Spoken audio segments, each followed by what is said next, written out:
Hi, Libra rising sign. Here is your weekly forecast, and we are starting on the 2nd of March until the 8th of March. I highly recommend listening to the general forecast because I give you the sensitive degrees there, the full explanation of the weekly energy pattern. So that can be very useful. But of course, I'm just going to be giving you certain type of scenarios here, how the week might be playing out. So firstly, we've got a shift happening from the 6th to the 7th house in your chart. Gradual, but it's starting, so hopefully you will start feeling a lot stronger. But the very first stop is Mercury retrograde sextile Juno, and that's triggering your sixth house and fourth house.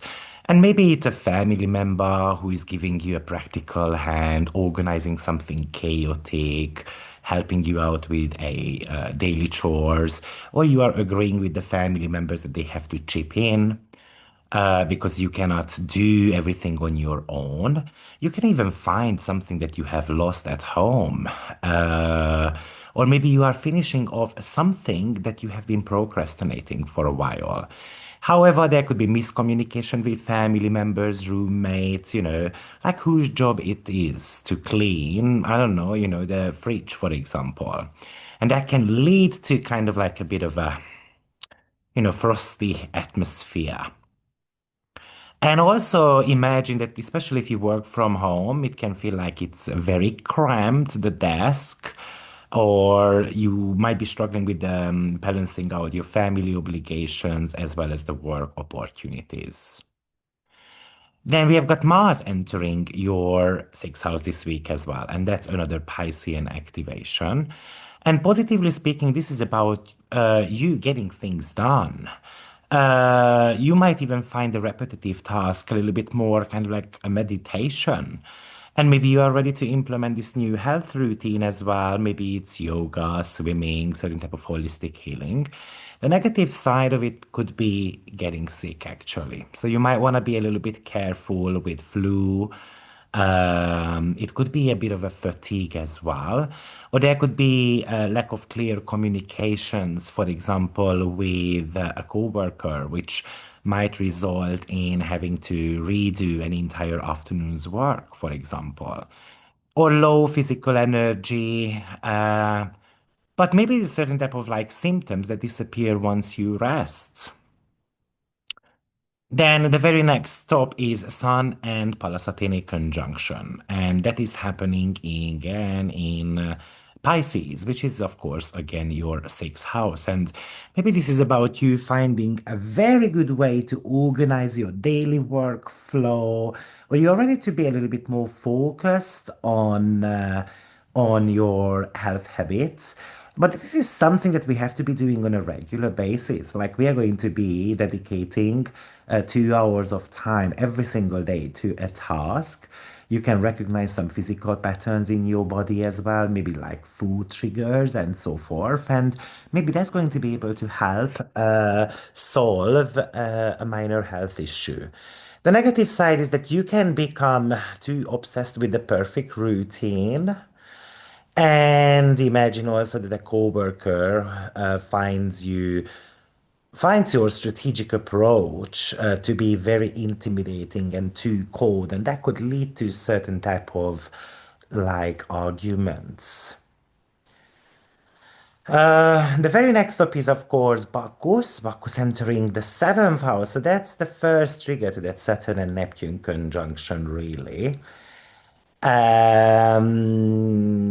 And Bacchus is about having to enjoy the partnership. It's kind of like a little bit of a sacred contractual phase of a relationship. So we commit to a dream together and then we enjoy working together. So having to find a way to work together can be an important one here. And also potentially it's kind of like having to build a bridge between two worlds. Even if your goal and my goals are actually super different, but how we are going to be bridging that. The negative side of it is could be that the partner is demanding. Maybe they are demanding proof of devotions from us, or we are demanding them to give that to us. Because someone can feel cold in this relationship, or someone who might be acting quite elusive, and then we don't find that solid ground within the partnership. And maybe you can even feel like that you have to sacrifice your personal joy to maintain a relationship, and therefore we don't enjoy that. Now, the very next stop is Venus making its very last aspect in the sign of Pisces. And that's a sextile to Uranus. So that's another sixth house activation, but of course, Uranus is in your eighth house. And that could talk to us about a sudden improvement in your work environment, or you find this hack that helps your everyday life, makes it easier, or it's a health hack and you feel somehow much lighter by doing that. Somehow you can discover an unconventional way to even handle shared resources, something that benefits both parties involved. The negative side could be that, there could be a technological error happening at work, and then we're going to have to redo our morning task. Um, Even though it's a sextile, it means that we are going to be potentially creating something nicer, which we might end up kind of like being proud of. Or there could be a sudden change in the co-workers and the boss's mood, and that can make the environment feel, yeah, a little bit more uncomfortable. Then we have got Sun in the sixth house making a trine to Jupiter in your 10th house. And this is somehow trying to boost your visibility. This is about you being recognized for something that you have potentially created. It's about professional mastery. It's about a fix for your health issues, work-related issues as well. And even it can indicate better connections with the parents, like forgiving, talking things through, and understanding where they are coming from, and so forth. The negative side of it is that you are helping way too much others around you, like you're lifting off the burden of their shoulders, but it can leave you exhausted by the end of the day. So just watch out for such things. And Venus enters your seventh house as well. And therefore, Venus is going to be the first, let's call, planet that makes a Saturn Neptune trigger. And Venus is moving from its exalted position into a detrimental position. So that's a big shift for Venus. But, the partnership has to reach this sobering moment. Either it's a beautiful commitment that we make, and therefore it can bring a relationship into your life, or you can be attracting a client into your life. You attracting someone who is both visionary, reliable as well. And the negative side is due to Venus being very weak, that's you. You are weakened here. So, maybe it's someone who is acting elusive, acts like a victim. And then it feels like I have to be the adult in the room. I have to be handling the heavy lifting. And even if you are in a relationship, you might feel lonely in a way. So that's the Venusian one. Potentially, I might be making a different video about Venus moving into the sign of Aries because this is actually very important transits right now. And last but not least, Hebe is going to enter the sign of Taurus, which is your eighth house.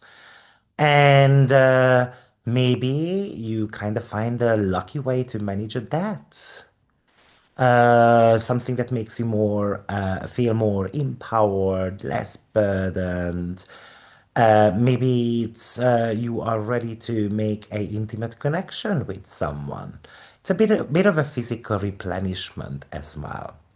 The negative side of this could be that the give and take in intimate relationships can feel unbalanced, and it's basically an emotional hunger position. And also, certain type of financial matters might feel like a bit of a trap.